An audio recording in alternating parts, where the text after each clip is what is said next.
the strengths of Liberia that you would say? Well, I think the fact that a lot of Liberians have hope.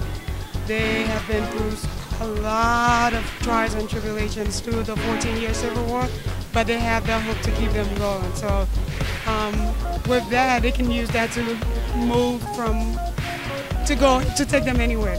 I guess it's the hope that gives them the strength to live from day to day, because they still do have problems. So, yeah. And what would you say some of the major issues in the country are as of right now?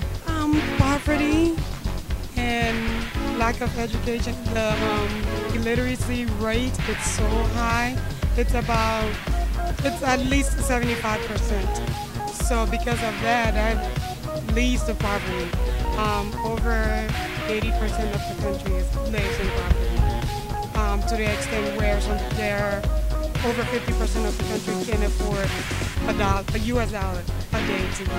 That's how bad it is. Since the war, I left from Liberia and I came to the United States in 2006. And I went back this year, April. And when I went back, it's not the same country that I left in 1998. It's far improved than what I left, and I'm very, very impressed of what is happening. And the youth of Liberia are really doing what they're supposed to do, and especially the ones that if all the ones that in the United States do what, the ones that there will be ready, be better. A lot of African countries don't offer free high school or elementary school tuition, and so for the most part families have to pay for their children to go to school, which is very, very difficult because a lot of times these families live in poverty, and so they can't afford to send their children to school, which ends, the result is a lot of kids end up being out of school. And so you'd be surprised at how little it takes to send a child to school. For me, it only took about $150 a semester to pay for this young man's education.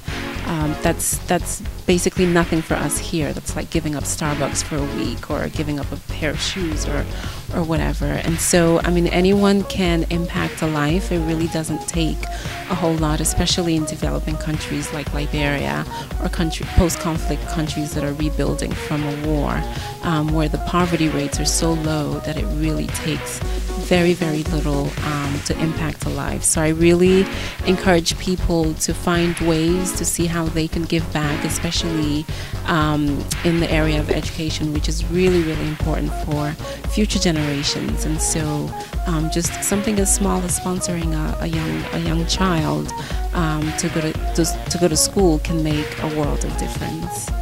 And my final question, what would you say keeps you going? Like, what keeps you motivated and keeps you, really on top of your game, really caring about people? Because, you live here. Like, some people might think, you're past that. You don't have to worry about what's going on in Liberia. But, what makes you different?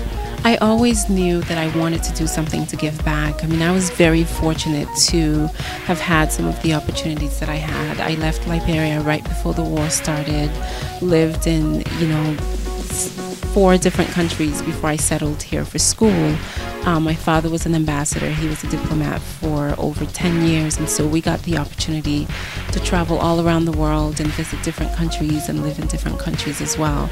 So I was blessed with that opportunity, and I always knew that I wanted to do something to give back. I just never knew what. And finally, when the opportunity came about for me to help this young man, I took advantage of it. And out of that, this organization started from just a simple gesture of paying a young man's education. Just seeing the impact that I was able to have on one person's life definitely inspires me to want to keep doing more to affect even more lives. It really doesn't take much, like I say, and it's very, very fulfilling to see the difference that you can make and help, change the world and make it a better place.